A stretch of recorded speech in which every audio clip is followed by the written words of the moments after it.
Hello, everyone, and welcome back to Polarized. I have been away on vacation, and the day I return, the astronauts have landed back on the Earth and the JFK files have been released. What a time to be alive.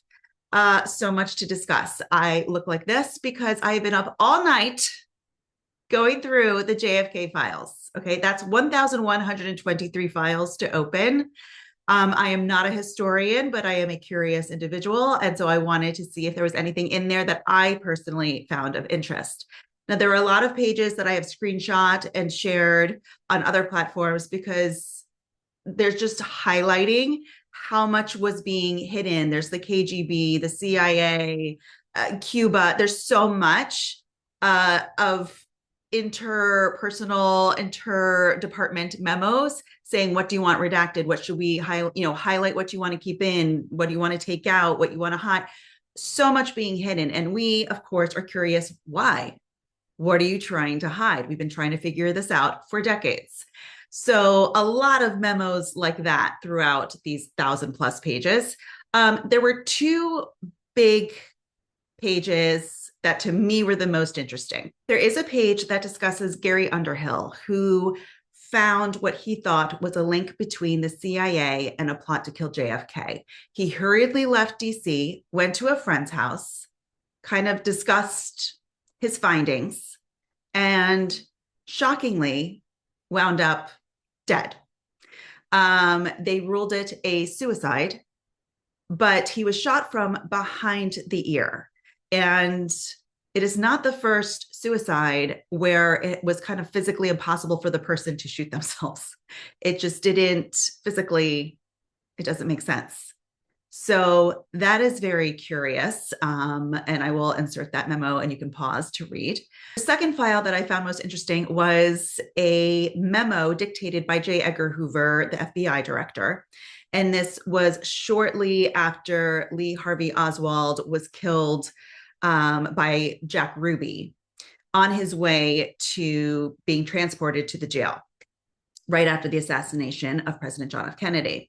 In this memo, and I want to read this correctly, he states, there's nothing further on the Oswald case except that he is dead. He goes on to say, however, he seemed to be particularly concerned that the public, after hearing of this assassination of Lee Harvey Oswald, that there was a conspiracy, that he was not the lone assassin, and he wanted to put those rumors to rest. He goes on to say, the thing I am concerned about, and so is Mr. Katzenbach, is having something issued so we can convince the public that Oswald is the real assassin. It's not clear if he actually thinks that or if he's worried that the public's going to think that, but he did want to make it clear and avoid any confusion. He goes on to say that the public must be satisfied that Oswald was the assassin, that he did not have Confederates who are still at large, and that evidence was such that he would have been convicted at trial. In the memo, he also was angry at the Dallas Police Department for not having prevented Oswald's killing because he had warned them that his life was in danger. He had information regarding that. He says, Oswald having been killed today after our warnings to the Dallas Police Department was inexcusable.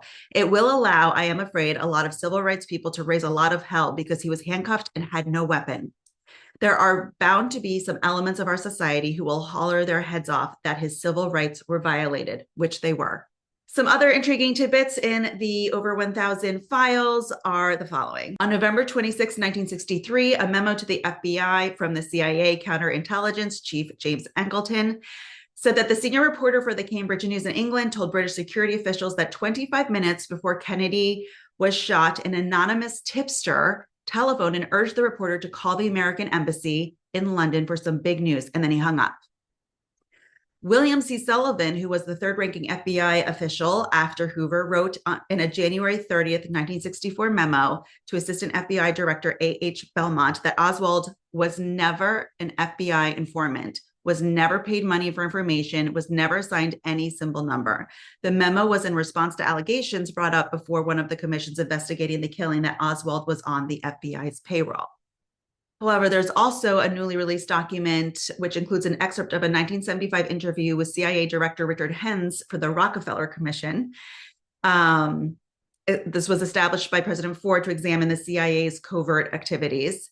This document includes the question, is there any information involved with the assassination of President Kennedy which in any way shows that Lee Harvey Oswald was in some way a CIA agent or an agent? But the document ends there with the question incomplete and no answer from Helms. Another file also shows that Soviet officials thought the assassination was a conspiracy on the part of the ultra-right to start a coup and worried that, quote, some irresponsible general might launch a missile at the Soviet Union, according to one of the memos. There is also another memo that shows all the ways the CIA considered for killing Fidel Castro. There's lists of poison botulism pills to slip into a drink, hiring a mobster gunman who shoot him, 2 schemes that Helms would later call harebrained. One contemplated giving Castro a skin diving suit contaminated with a fungus. Another called for planting a seashell filled with explosives in an area when Castro often went diving. So do these memos give a clear answer of, did Harvey Lee Oswald kill JFK? Was he a lone shooter? I cannot come to one conclusion or another. I think it would take days, weeks to really comb through these 1,000 plus memos and intelligence. And I'm interested to hear what all the fact checkers and historians have to say. This is just what I found to be the most interesting and would love to hear your thoughts.